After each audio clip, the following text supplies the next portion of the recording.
देखिए, लखनऊ में कुल 9 विधानसभा की सीटें हैं। उनमें से एक विधानसभा की सीट बीकेटी यानी बख्शी का तालाब है। तो इस वक्त हम लखनऊ से लगभग 20 किलोमीटर की दूरी पर बीकेटी विधानसभा में हैं, बख्शी के तालाब में।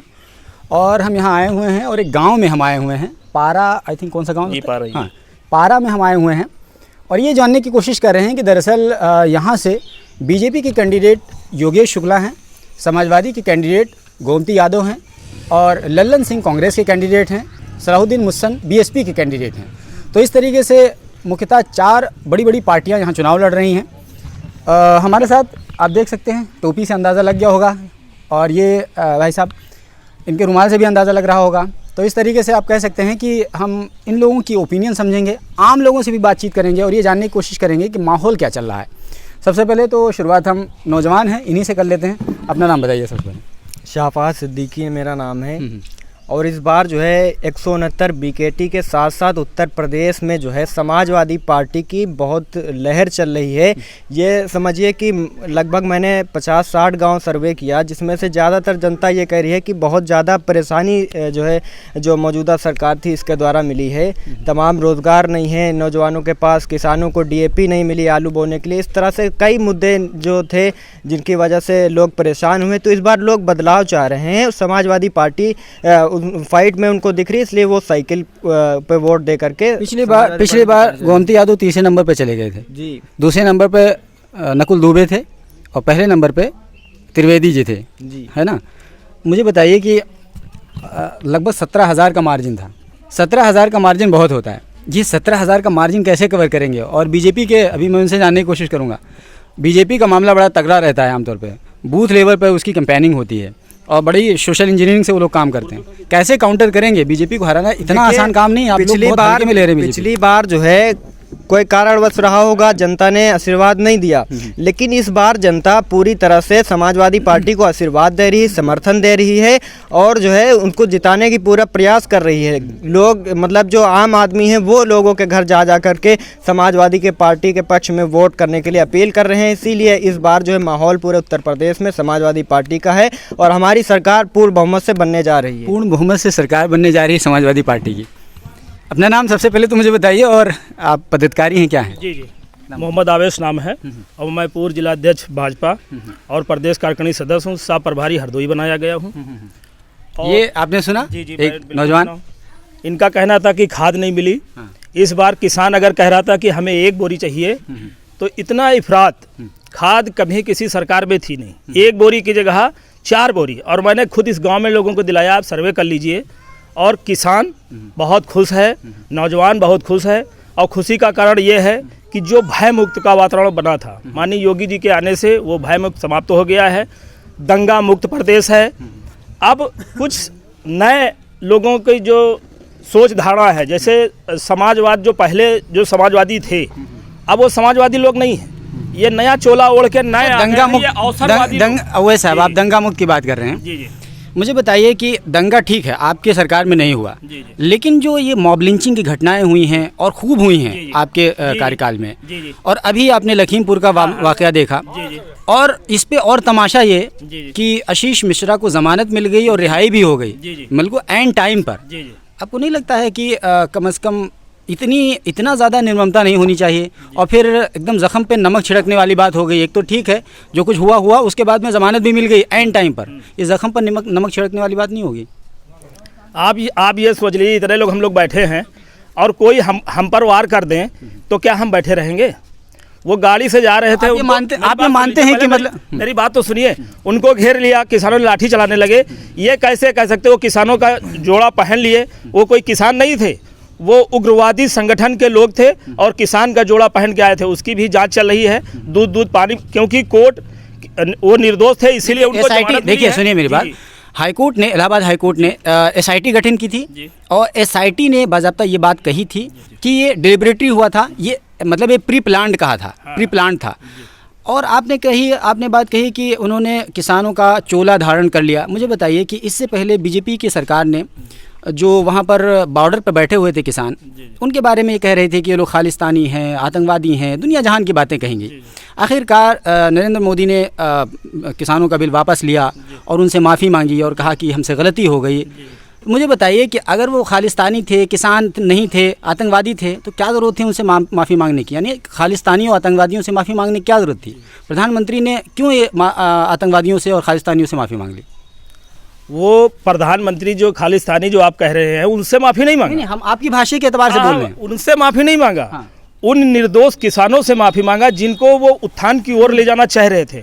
वो बेचारे किसान गरीब थे और उनको आगे बढ़ाने के लिए माननीय मोदी जी और माननीय योगी जी निरंतर प्रयास कर रहे थे, लेकिन जब लगा कि ये उन लोगों के बहकावे में ये लोग आ रहे हैं, इसलिए उनकी उन्नत को आगे बढ़ाने के लिए वो चाह रहे थे। बॉर्डर पे बैठे हुए थे किसान। एक मिनट मेरी बात सुन लीजिए। वो चाह रहे थे ये लोग आगे बढ़े, लेकिन जब उनको लगा कि नहीं ये भी उनके भड़काने मांगे, इसलिए माननीय मोदी जी ने ये कहा कि हम तुम्हारे विकास के बारे में, तुम्हारे उत्थान के बारे में सोच रहे थे, लेकिन अगर तुम लोगों को तुम्हारी खुशी में ये खुशी है कि ये वापस ले जाए, तो उन्होंने तब वापस लिया था, ना कि उन जो बॉर्डर पे नक्सली जो बैठे थे और देश विरोधी बातें कर रहे थे उनके ना उससे। अच्छा, वो लोग किसान थे जो बॉर्डर पे बैठे हुए थे, वो लोग किसान थे या नहीं थे?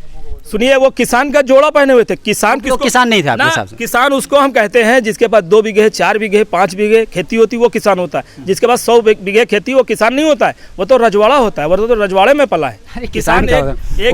वैसा किसान क्या होता है? किसान तो होता है जो खेती करता है। कहते हैं किसान, उसी को कहते हैं। मेरी बात मानिए, किसान 2 बीघे 4 बीघे 5 बीघे 10 बीघे वाला किसान होता है। 50 बीघे फार्म हाउस बनाने वाला किसान नहीं होता है। वो खेती नहीं करता है, वो करवाता है, वो खेती नहीं करता है। वो रजवाड़े में पला हुआ एक राजा होता है।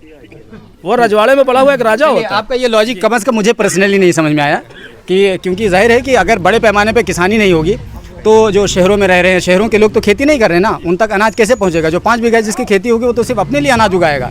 और दरअसल जो शहरों में रह रहे होते हैं और सब लोग खरीद के खा रहे होते हैं, तो उन्हीं जिसके 200 400 500 1000 बीघे खेती है, उन्हीं की फसल खा रहे होते हैं जो शहरों में रह रहे होते हैं। बड़ी संख्या शहरों में, लगभग 1/3 शहरों में रह रही होती है। खैर, मुझे बताइए कि वो कह रहे हैं कि वो लोग खालिस्तानी नहीं थे, मोदी जी ने जो कहा था वो उनसे माफ़ी नहीं मांगी थी।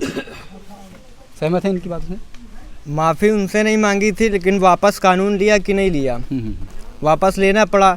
जब देखा किसानों को समर्थन जो है उनका, किसानों का समर्थन उनके पास से हट रहा है, किसान उनसे टूट रहा है, तो उन्होंने फिर वापस लिया। और मेरा मानना ये है जो 100 बीघा जिसके पास ज़मीन है, असली किसान वही है। जिसके पास 4 बीघा 2 बीघा 3 बीघा है वो मजदूर है। मुझे बिल्कुल शर्म नहीं लग रही कि मैं जो है एक मजदूर का बेटा हूँ, क्योंकि मेरे पास सिर्फ 1.5 बीघा ज़मीन है। तो वो जिसके पास कम ज़मीन है वो मजदूर का बेटा है, मतलब मजदूर है वो। और जिसके पास 100-150 बीघा वही असली किसान है, वही लोगों को अनाज पहुँचा रहा है खाने के लिए। एक चीज़ और हम पूछने, अपना नाम बताइए। शमसुल आरफीन शाहिद कहते हैं। शाहिद भाई, मुझे बताइए कि हमारे ओवैस साहब की बातों से आप सहमत हैं? उनका ये कहना है कि वो जो बॉर्डर पर बैठे हुए थे वो किसान नहीं थे, और किसान वो होते हैं जिनके पास 2-4 बीघे सिर्फ खेती होती है, वो लोग रजवाड़े हैं। आप इनकी बातों से कितना सहमत? नहीं, पूरी तरीके से नहीं सहमत है। एक्चुअली क्या है कि वहाँ पर सिर्फ दिल्ली के जो टिकरी बॉर्डर से लेके गाजीपुर बॉर्डर तक की, वहाँ सिर्फ हरियाणा या पंजाब के या दिल्ली के ही नहीं थे, यूपी से लेके साउथ के किसान मौजूद थे।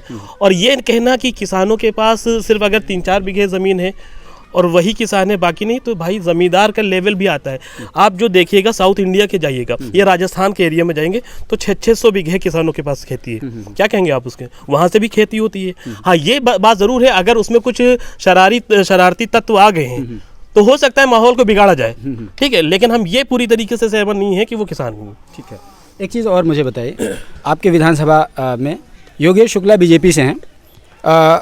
योगेश शुक्ला और पुराने अविनाश त्रिवेदी जी का टिकट काट दिया बीजेपी ने। आपको लगता है कि अविनाश त्रिवेदी जी अगर होते तो ज़्यादा बेहतर कर पाते? क्योंकि योगेश शुक्ला नए कैंडिडेट हैं, उनके लिए एक तरीके से अपनी फील्डिंग सेट करना आसान नहीं होगा इतनी जल्दी से।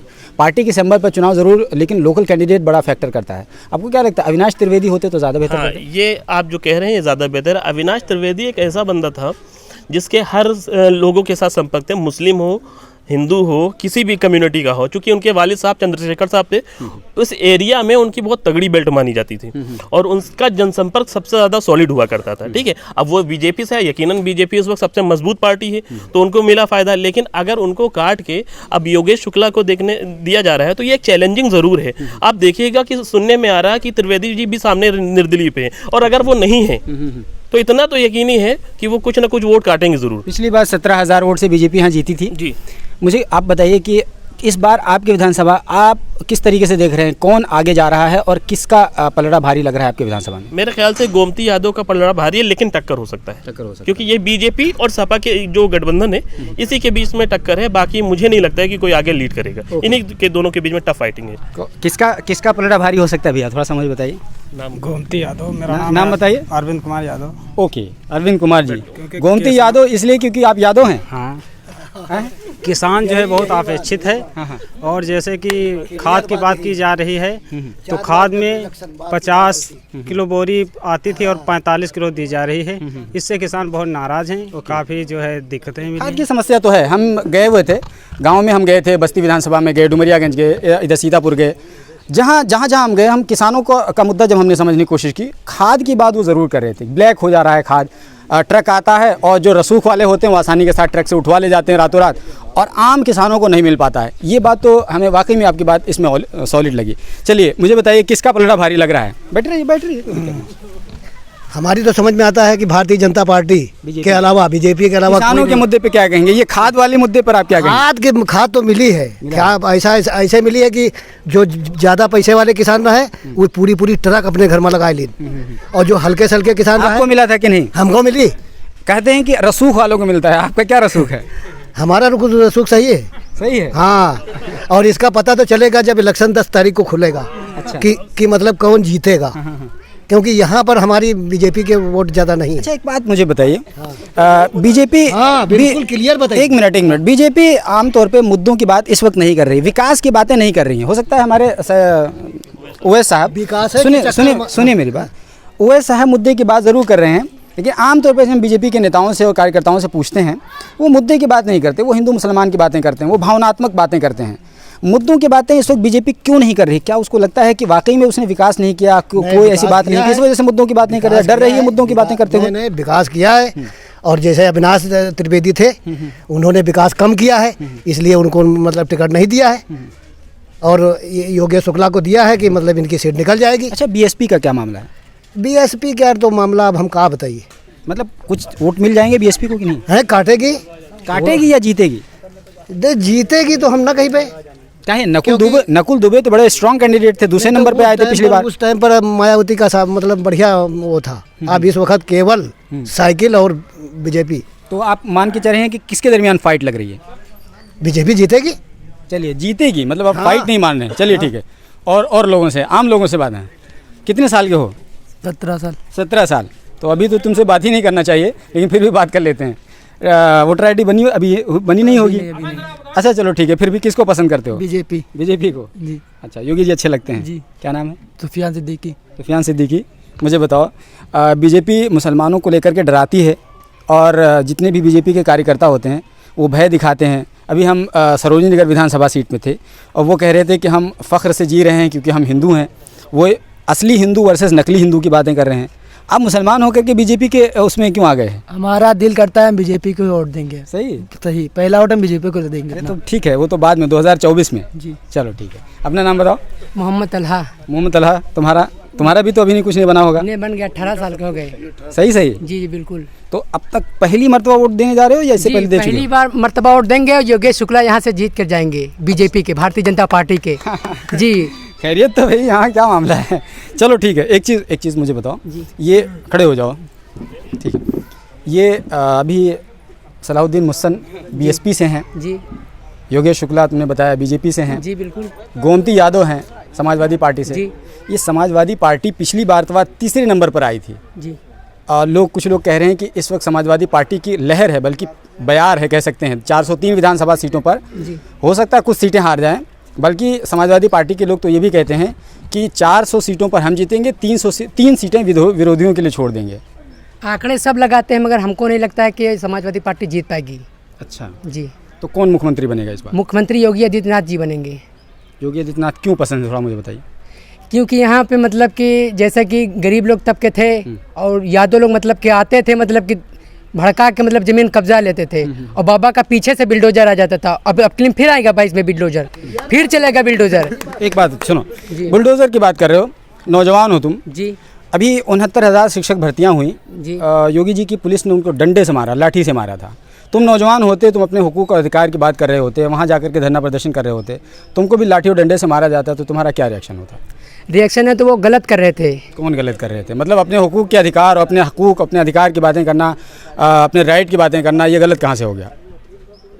मतलब धरना प्रदर्शन करना, अपनी नौकरी के लिए धरना प्रदर्शन करना, 69,000 शिक्षक भर्तियां निकली थी। वो पेपर हैक हो गया था मतलब कि। अरे नहीं, तुमको नहीं, फिर इसका मतलब जानकारी नहीं है। अभी हाल ही नहीं, जानकारी नहीं है।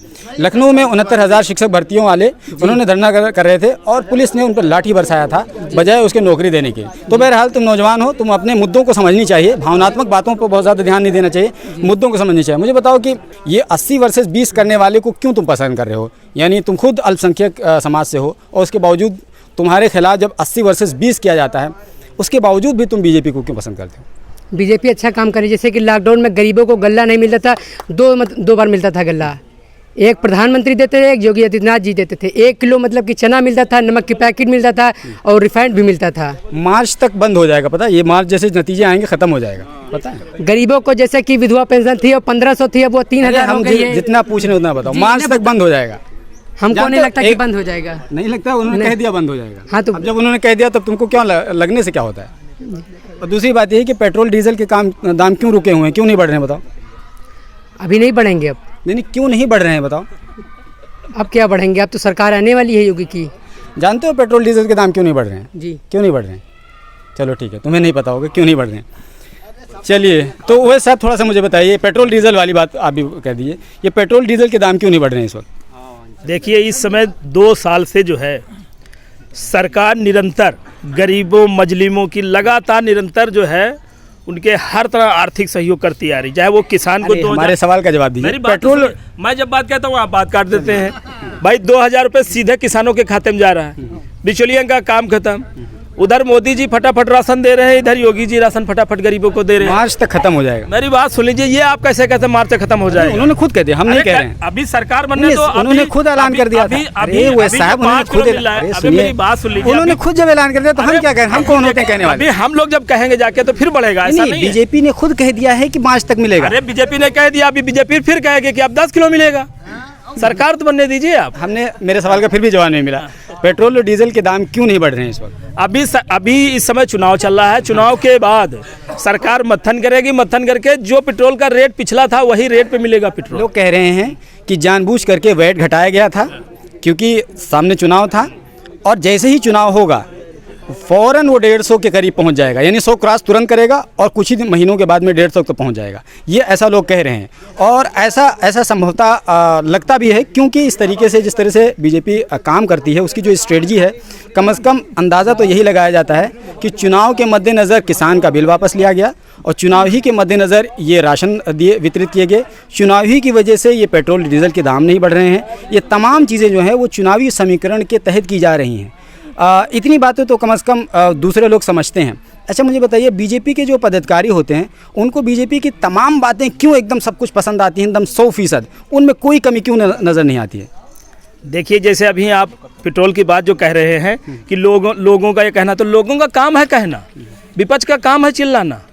हम लोग विपक्ष को नहीं देख रहे। मुझे बताइए, वो सब समाजवादी, एक मिनट, समाजवादी पार्टी कहती है कि हमने विकास किया था।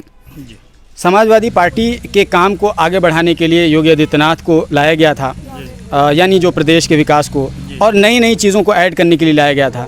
मुझे उत्तर प्रदेश की सरकार योगी के ज़माने में ख़ास तौर से कोई 5 बड़े बड़े काम हुए हों तो मुझे बताइए। देखिए, जैसे आप समाजवादी की बात कर रहे हैं, तो समाजवादी जब मुलायम सिंह यादव जी थे तब वो समाजवादी थी। अब ये समाजवादी नहीं है, ये अवसरवादी। चलिए अखिलेश यादव, चलिए अखिलेश यादव ने, देखिए मेट्रो, जब मौका मिलेगा, अखिलेश यादव ने मौका मिले तब ये गरीबों को डसने अखिलेश यादव ने कई सारे इंफ्रास्ट्रक्चर के काम किए। मेरी बात सुन लीजिए, अभी मैं पुराना बता दूं, अभी अखिलेश यादव की टाइम पे शिक्षा मित्रों के ऊपर झरा लाठियां चली, हम लोग धरने पे बैठे थे, उनके मदद के लिए कोई नहीं आया। और आपकी पुलिस जो लाठी चला रही है उसका क्या होगा? योगी आदित्यनाथ की जब से सरकार आई, उन्हीं के समय जब ये मुकदमा हुआ, योगी जी ने कहा कि नहीं, शिक्षकों, ये शिक्षा मित्रों का पद निरस्त नहीं किया जाएगा, इसलिए 10,000 शिक्षा मित्रों ने उनका पद ही आपको दूसरे लोगों की लाठी दिखती है, लेकिन अभी 69,000 शिक्षक भर्तियों पर लाठी चलाएगी वो नहीं दिखती है। मेरी बात सुनिए, योगी जी का कहना है कि नियम कानून से आओगे, वो कोई भी हो। अभी आप कह रहे थे कि मुस्लिमों को डरवाया जा रहा है, ये किया जा रहा है, वो किया जा रहा है। मुस्लिम शिक्षा भय भर्ती मुक्त पे है। आइए, एक मिनट। मेरी बात सुनिए, सुनिए, सुनिए। ओवैसी साहब, ओवैसी साहब, ओवैसी साहब, मैं आपकी बात मेरी बात सुनिए, मेरी बात काट देते हैं। मुस्लिम जो उनको दिखला के भय दिखला के डरा जाता है कि मुस्लिम ये भाजपा जाएगी, मुस्लिमों को खा जाएगी। पिछली अपेक्षा मुस्लिम कम वोट किया था। इस बार जो है हमारे हिसाब से कम 30% मुसलमान खुलेआम बीजेपी को वोट करने जा रहा है, क्योंकि उसको मालूम है जैसे राम मंदिर का मुद्दा उठा, इतने सालों से राम मंदिर राम मंदिर राम मंदिर, योगी जी ने कहा कि हम बनवाएंगे, बनवा के दिखा दिया, राम मंदिर भी बनवा दिया। और रहीम मंदिर किसने बनवाया? मेरी बात सुन लीजिए, रहीम अगर राम नहीं, राम मंदिर किसने बनाया? कोर्ट ने कहा। आप लोग क्यों क्रेडिट ले रहे हैं? अरे क्यों, मेरी सरकार में हुआ, क्यों नहीं क्रेडिट लेंगे यार? सुप्रीम कोर्ट के फैसले से बना, एक मिनट, सुप्रीम कोर्ट के फैसले से बना तो आपको क्रेडिट क्यों जाएगा? अरे क्यों नहीं, मेरी सरकार में सुप्रीम कोर्ट का फैसला आया। यानी इसका मतलब आपने कोर्ट को प्रभावित कर दिया। ना, आप ये कहना चाह रहे हैं? कोर्ट को कौन प्रभावित कर सकता है? आप बताइए, आप कर सकते हैं? क्रेडिट क्यों ले रहे हैं? मैं कह रहा अरे हूं मेरी सरकार में अच्छे काम हुए, आप 5 अच्छे काम बता रहे हो, तो ये भी एक अच्छा काम है। एक मिनट ये एक शुभ सुनिए, काम ओवैसी साहब सुनिए। जी सर। देखिए, अदलिया जो है, हम बहुत खुशनसीब हैं मेरी बात कि हम जिला अध्यक्ष है, उस समय राम मंदिर बना, कम से कम मुसलमानों के जिला अध्यक्ष होते हुए बना। मेरी बात सुनिए, अदलिया इंडिपेंडेंट है, एडमिनिस्ट्रेशन इंडिपेंडेंट है पूरी तरीके से। आप अदलिया के काम को अपना काम क्यों बता रहे हैं? मुझे ये नहीं समझ में आ रहा है। कम से कम एक मिनट, अदलिया का काम था, यानी सुप्रीम कोर्ट ने फैसला दिया राम मंदिर के सिलसिले में, किसी को इस पे कोई एतराज नहीं हो सकता है, लेकिन बीजेपी क्यों क्रेडिट ले रही है? नहीं, बीजेपी, देखिए उसका हम लोग सम्मान करते हैं। सुनिए मेरी बात, बीजेपी क्रेडिट क्यों ले रही है? और अगर बीजेपी क्रेडिट ले रही है तो उसको ये कहना चाहिए, बल्कि एक्सेप्ट करना चाहिए कि उसने कोर्ट को प्रभावित कर दिया है। कोर्ट को कौन प्रभावित कर सकता है? तो फिर क्रेडिट क्यों ले रही है? अरे मेरी सरकार में हुआ, इसलिए मुझको क्रेडिट। दोनों बातें कह रहे हैं लेकिन जवाब नहीं दे रहे हैं। नहीं, जवाब अच्छा, ठीक है, एक सवाल और जैसे रंजन गोगोई जिन्होंने मंदिर का फैसला दिया था, फौरन उनको राज्यसभा का टिकट दे दिया गया और उनको नॉमिनेट कर दिया गया, राज्यसभा पहुंचा भी दिया गया था। क्यों पहुंचा दिया गया था? भाई अपनी अपनी खुशी की बात है। नहीं, बीजेपी ने रंजन गोगोई को क्यों भेज दिया था? मेरी बात सुनो, मेरे पूर्वज सपा को लाइक करते थे, मेरे पूर्वज सवाल का जवाब नहीं, मेरे पूर्वज सपा को लाइक करते थे, और मैं उन्हीं का वंशज, मैं भाजपा को लाइक करता हूं। अब आदमी कहते कि क्या डीएनए में फर्क? मेरे सवाल का जवाब नहीं, आप दूसरी बात थोड़ी। नहीं, मैं आम पूछ रहा हूँ, आप इमली की तरफ जा रहे हैं। नहीं, उनको अच्छा लगा होगा। मेरा सवाल ये नहीं, मेरा सवाल ये था कि रंजन गोगोई को बीजेपी ने फैसले के फौरन बाद राज्यसभा भेज दिया। क्या समीकरण था, क्या तिकड़ी थी, मुझे वो बताइए। क्या समीकरण क्या था? उनको अच्छी लगी भेजा? क्यों भेजा? अरे जब वो रिटायर हो गए तो क्या करते? उन्होंने कहा कि हम देश की सेवा करेंगे। आप समझ नहीं पा रहे हैं या फिर आप समझना नहीं चाह रहे हैं, लेकिन सारे लोग समझ रहे हैं। चलिए, अपना नाम बताइए सर। मोहम्मद मुतीन भाई जी। आप क्या हैं गाँव में? मुझे बता रहे थे कि आप प्रधान हैं। ग्राम प्रधान है। अच्छा। लेकिन हमारी वाइफ है प्रधान। अच्छा, प्रधानपति। जी। चलिए, आमतौर पर ये महिलाओं को आगे करके लोग मलाई खाते हैं, सुनने में आया। सही है। ठीक है, मुझे एक बात बताइए, 50% महिलाएं होती हैं, 50% पुरुष होते हैं। महिलाओं को लेकर के कांग्रेस पार्टी ने बहुत अच्छा एक नारा दिया, लुभावना, लड़की हूँ लड़ सकती हूँ। आपने उसका लाभ उठा लिया, वो और सी बात है। कांग्रेस के नारे से पहले ये परसीवन है। नहीं, मैं एक मजाक कर रहा था। मैं आगे सवाल ये कर रहा है। देखिए, मुझे एक बात बताइए कि आपके विधानसभा में कोई महिला प्रत्याशी कोई क्यों नहीं दे पा रहा है? आपको कुछ थोड़ा सा लग रहा है कि जितनी भी पार्टियां हैं, हम देख रहे हैं कि किसी भी पार्टी में महिला प्रत्याशी को नहीं दिया है, चाहे वो कांग्रेस हो, बीजेपी हो, समाजवादी पार्टी हो या बीएसपी हो, किसी ने महिला प्रत्याशी को आपके विधानसभा से कैंडिडेट नहीं बनाया।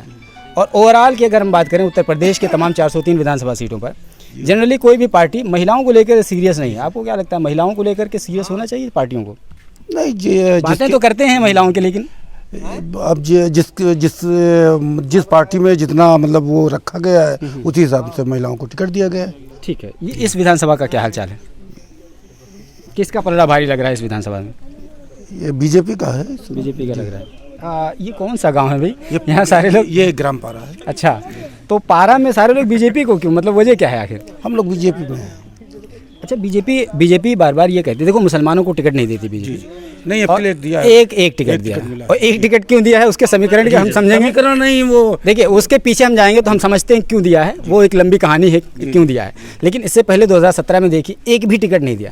क्या मुसलमानों के साथ विकास की जब बात आ जाती है तो कहते हैं सबका साथ, सबका विकास, सबका विश्वास, तो सबके साथ और सबके विकास में टिकट नहीं आता है क्या? बिल्कुल आता है। तो क्यों नहीं टिकट? पहले बहुत कम लोग बीजेपी से जुड़े हुए थे। अभी हम ये सवाल वही हिसाब से पूछेंगे कि सबका साथ, सबका विकास, सबके विश्वास में मुसलमानों का टिकट क्यों नहीं आता? पहले जो है मुसलमान बहुत कम जुड़े हुए थे, धीरे धीरे पार्टी में जो है जुड़े हुए हैं। अब धीरे धीरे मतलब अब समझ लो एक दिया है। कैसे जब जुड़ेंगे, देंगे ही नहीं, टिकट ही नहीं देंगे तो जुड़ेंगे? का चुनाव आ रहा है, उसमें हो सकता है मिले, हम लोग भागीदारी हो। मतलब मुस्तकबिल पे यानी फ्यूचर पे आप हो सकता है ऐसा। जी चलिए ओवैसी साहब, थोड़ा सा मुझे इस सवाल का जवाब दीजिए। सबका साथ, सबका विकास और सबका विश्वास, इस पे टिकट क्यों नहीं आ रहा है? इस दायरे में टिकट क्यों नहीं आ रहा है? मुसलमानों को टिकट क्यों नहीं दे रही बीजेपी?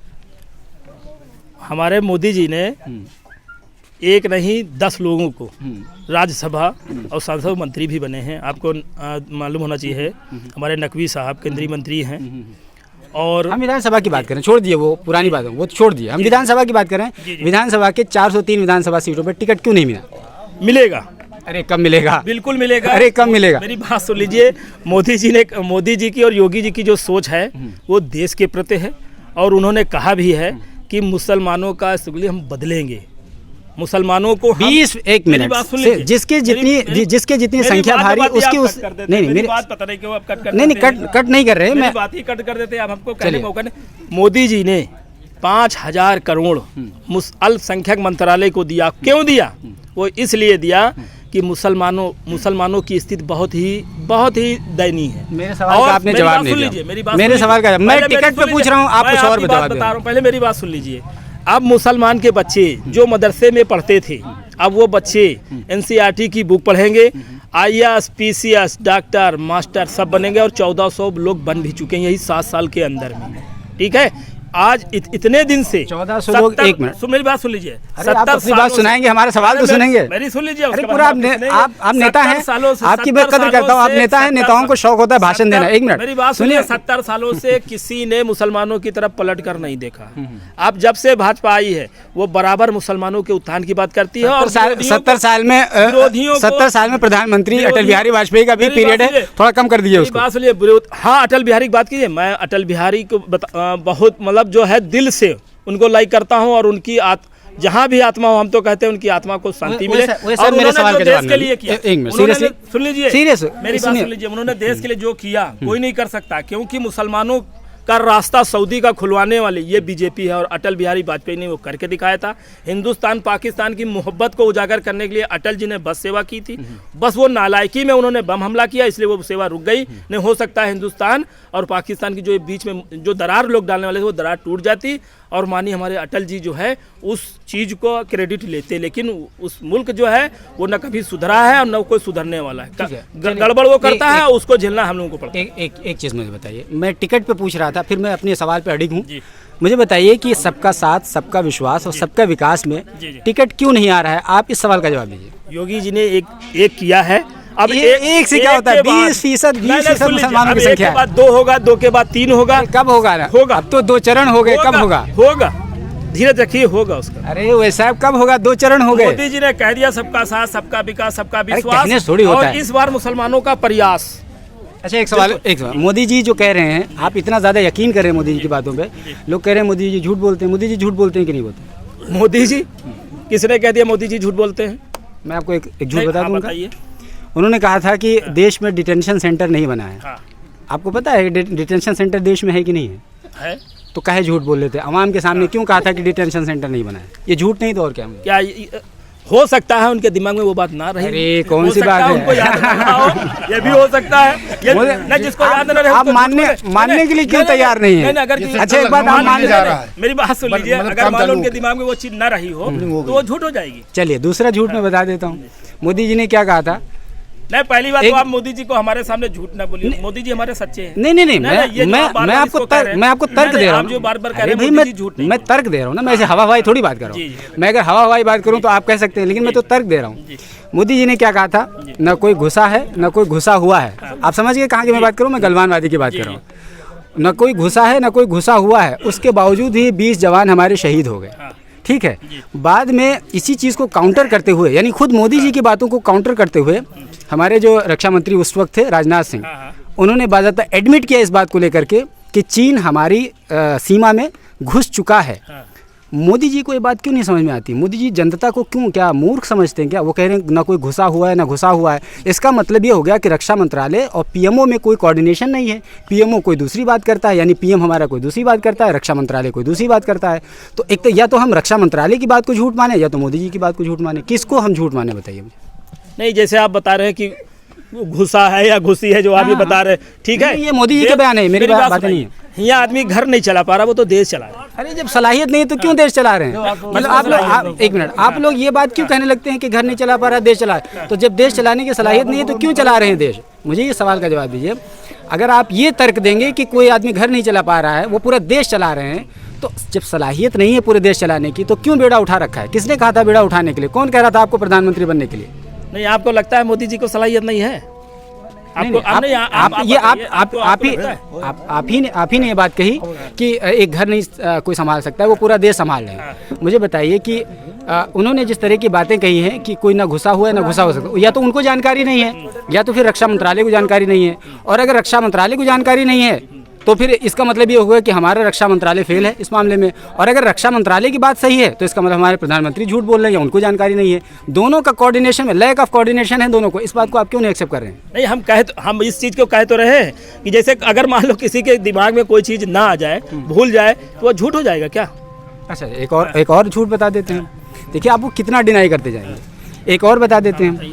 प्रधानमंत्री ने बाज़ाब्ता तौर पर यह कहा कि विरोधी भ्रम फैलाते हैं और विरोधी ये कहते हैं कि एनआरसी पे कोई बात नहीं हुई, एनआरसी पे कोई चर्चा नहीं हुई, जबकि अमित शाह सीना ठोक के कहते हैं कि बंगाल के बाद एनआरसी आएगा, पूरे देश में आएगा।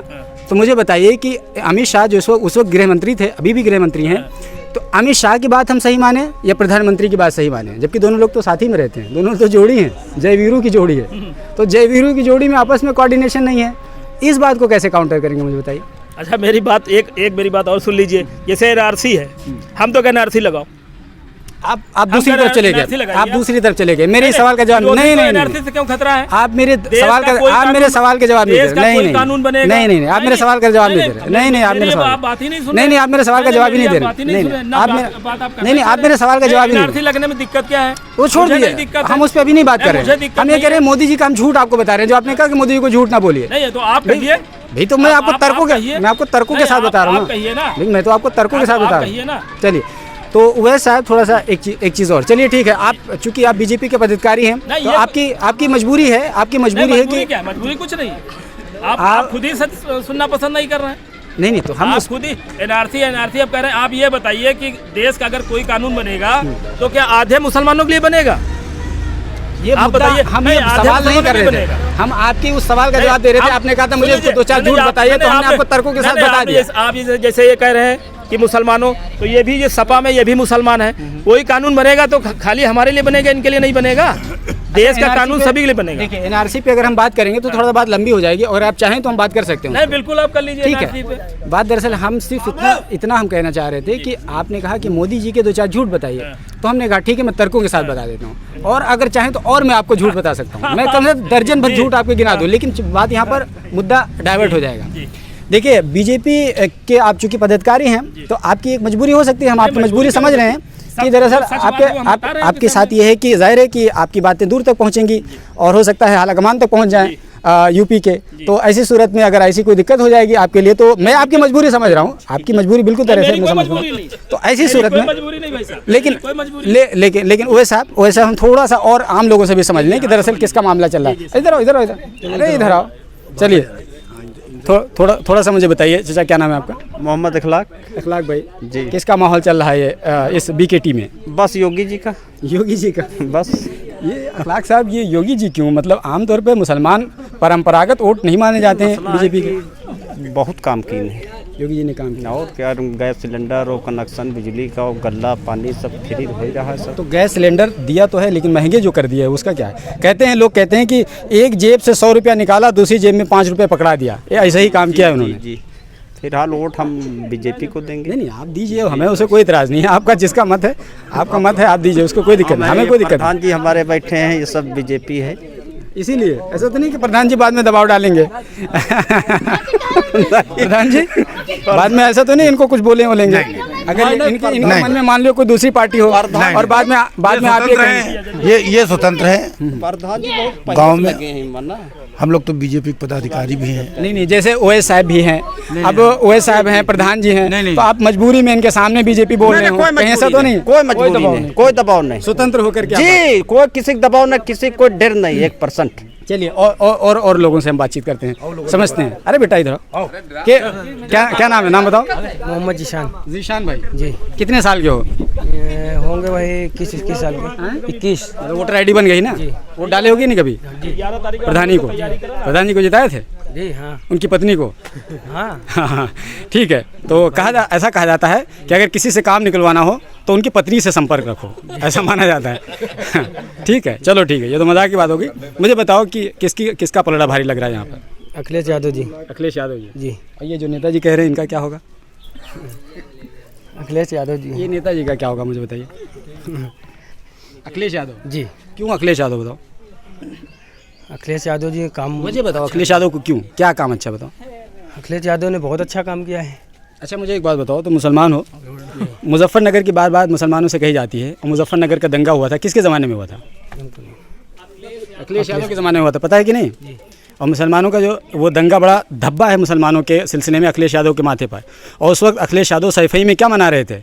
नाच मना रहे थे, महोत्सव कर रहे थे सैफई में। एक तरफ, एक मिनट, ठीक है, बातचीत करते हैं, सारी बातें होंगी, ठीक है। ऐसी सूरत में आपको अखिलेश यादव का क्या काम पसंद आता है, थोड़ा सा मुझे बताइए। अखिलेश यादव ने बहुत अच्छा काम किया है। चलो ठीक है, हम थोड़ा सा आपसे भी बात करेंगे इस मुद्दे पर। मुझे बताइए, ये सवाल को आप काउंटर करिए, मुजफ्फरनगर वाले मुद्दे को आप काउंटर करिए। देखिए, ये मुद्दा नहीं है, मुद्दा है जो है किसानों को डीएपी क्यों नहीं मिली। ये नहीं, मेरे सवाल का जवाब दिए। एक मिनट, सिंपल सी बात है भाई, मुसलमान भी इस जैसे हमने उनसे पूछा, एक मिनट, जैसे हमने उनसे पूछा, एक मिनट सुनिए मेरी बात, ठीक है, मुद्दा नहीं है, मुद्दा विकास का करिए, सुनिए बात करिए। मतलब क्या हुआ कि मतलब दंगा करा दो, उस पर कोई बात ही ना करे। एक मिनट, दंगा करा दो फिर कोई उस पर बात ही ना करे। आप क्या कहना चाह रहे हैं? मतलब दंगे हो जाएं, काट मार दिया जाए और एक तरीके से उनको बेघर कर दिया जाए। आपको पता है कम से कम हफ्ता 10 दिन तक वो फसाद चलता रहा है। और आपको एक बार एक मिनट, मेरा सवाल, सिद्दीकी साहब मेरा सवाल सुनिए। मैं ये कहना चाह रहा हूँ कि देखिए, दंगा रोकना किसी भी, देखिए बीजेपी इस मामले में तो कम से कम बधाई के पात्र है कि उसके इस कार्यकाल में कोई दंगा नहीं हुआ। मैं इस सिलसिले में बीजेपी को बधाई देता हूँ। मैंने बिल्कुल उनसे सवाल किया इस सिलसिले में। मैं ये कह रहा हूँ, सुनिए मेरी बात, मैंने सवाल किया आपके सामने ही। मैं आपसे एक सवाल कर रहा हूँ कि मुजफ्फरनगर का जो दंगा हुआ, अगर सरकार चाहे तो 3 से 4 घंटे बमुश्किल लगते हैं कि उनके पास पूरी मशीनरी होती है, तंत्र होता है, पुलिस होता है, पूरा अमला होता है, कंट्रोल कर सकती है। लेकिन हफ्ता 10 दिन ये दंगा चलता रहा, बहुत सारे लोग, हज़ारों लोग विस्थापित हो गए, आज भी टेंटों में रहने को मजबूर हैं। मुझे बताइए कि ये समाजवादी पार्टी का फेलियर है कि नहीं है? और अखिलेश यादव की संवेदनहीनता देखिए कि वो सैफई में नाच गाना मना रहे थे, वहाँ पर महोत्सव मना रहे थे। आप लोग कैसे इस चीज़ को जस्टिफाई करेंगे?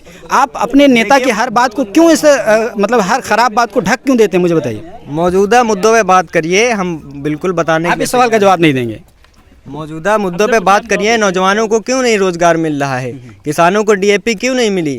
किसानों को परेशान क्यों किया गया 3 काले कानून ला करके? उसके बाद देखिए, मैंने डिटेल में बातचीत की, आपके सामने बातचीत की, लेकिन कुल मिलाकर के ये है कि आप मुजफ्फरनगर मामले में समाजवादी पार्टी जवाब नहीं दे पाती है, क्योंकि मुजफ्फरनगर एक ऐसा काला धब्बा है समाजवादी पार्टी के माथे पर जो वो मिटा नहीं सकती है किसी भी रूप में। क्योंकि देखिए, उठा रहे हैं सब समाजवादी पार्टी ने जो विकास कार्य किए उसको भी तो गिनाइए। अरे विकास कार्य, हमको उनके माउथ पीस थोड़ी है कि हम उनके विकास कार्य को गिनाएं। ये तो आपका काम है ना, विकास कार्य गिनाना। चलिए बताइए, उत्तर प्रदेश में चलिए 5 काम मुझे बताइए जल्दी के, समाजवादी पार्टी के 5 बड़े काम मुझे बताइए। उत्तर प्रदेश का सबसे शानदार इकाना स्टेडियम जो लखनऊ में मौजूद है, उसको बनवाने का काम आदरणीय अखिलेश यादव जी ने किया। इसके अलावा मेट्रो लाने वाले आदरणीय अखिलेश यादव जी हैं।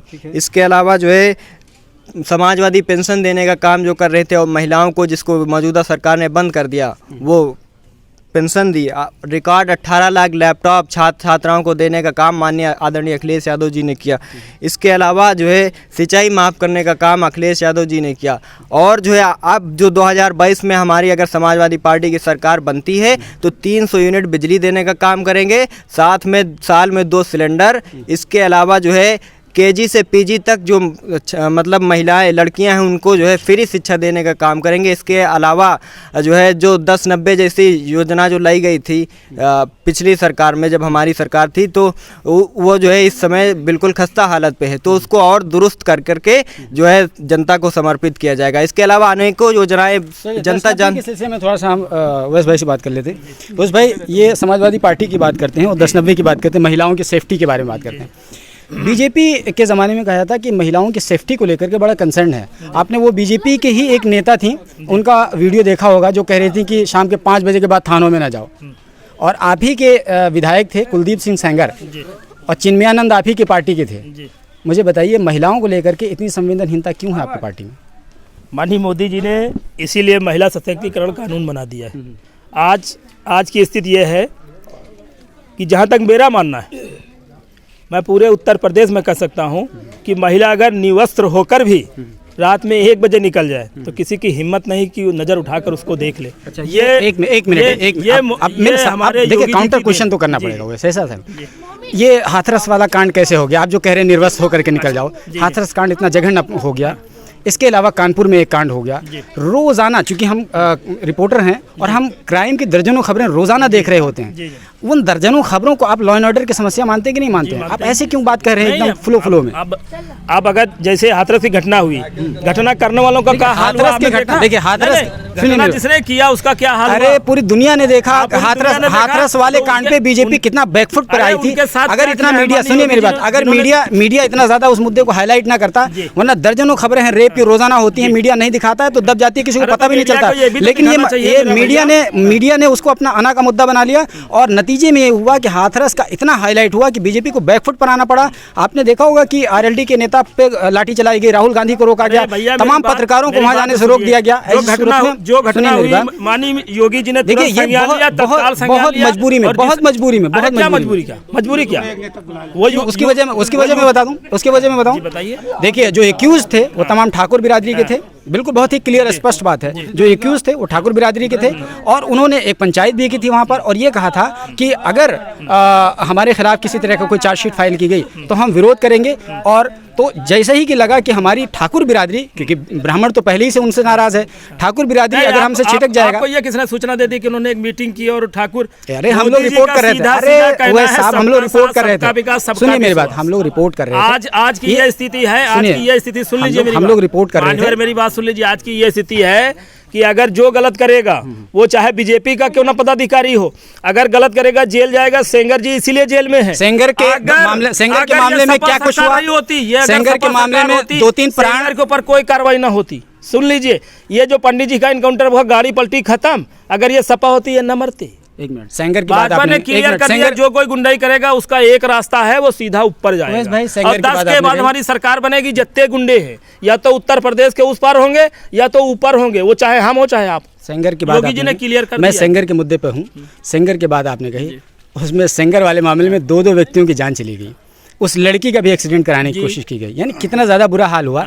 इतना ज़्यादा प्रेशराइज ना किया होता, सेंगर की गिरफ्तारी भी नहीं हो सकती थी।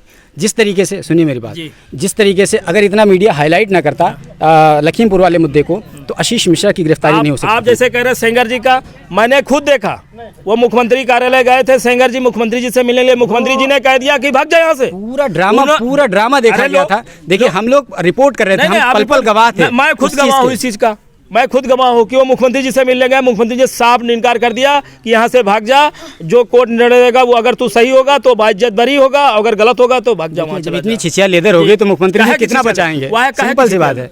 गलत करोगे तो गलत तुमको।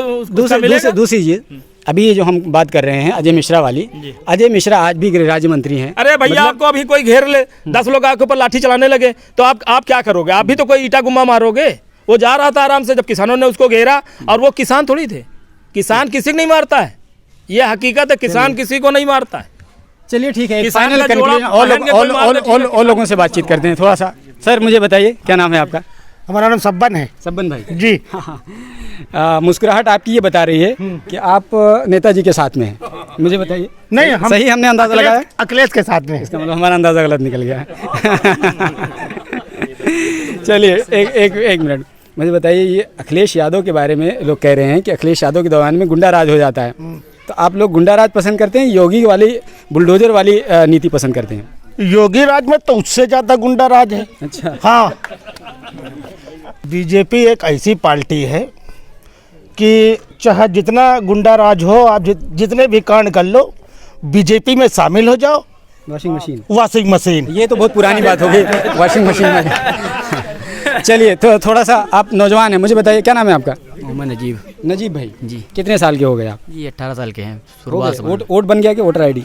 हाँ वोटर ये समझिए कि बन गई पहला वोट किसको जाएगा मुझे बताइए? ऐतिहासिक वोट होगा? जी ऐतिहासिक होगा। मैं आपको बताऊं, मैं अपने पर्सनल थोड़ा सा मैं बता दूं, आज तक मैंने जिसको वोट दिया है कभी जीता नहीं है, और एक व्यक्ति को मैंने वोट दिया था, वो मर ही गया था। तो मुझे बताइए कि आपका क्या मामला एक्सपीरियंस रहेगा? हमारा साइकिल का है, यही है हमारा, इससे आगे और कोई बात ही नहीं है। चलिए ठीक है, वो तो आपके वोट देने के बाद पता चलेगा कि वाकई में आपका क्या पर्सनल एक्सपीरियंस बनता है। हमने तो आपको अपना पर्सनल एक्सपीरियंस शेयर कर दिया। तो बहरहाल ये हम लखनऊ के बीकेटी विधानसभा में थे। यहाँ के मैं हिसाब से बात करूँ तो लोग कह रहे हैं योगेश शुक्ला यानी बीजेपी के कैंडिडेट जीतेगा, लेकिन बहरहाल ये तो 10 मार्च के नतीजे बताएंगे कि योगेश शुक्ला जीतेंगे या फिर कोई दूसरा कैंडिडेट यहाँ से निकलेगा। ग्लोबल बाउंड्री के लिए मैं Salim Azad. Alpha hospital and trauma centre, engineering college चौराहा, सीतापुर रोड, लखनऊ।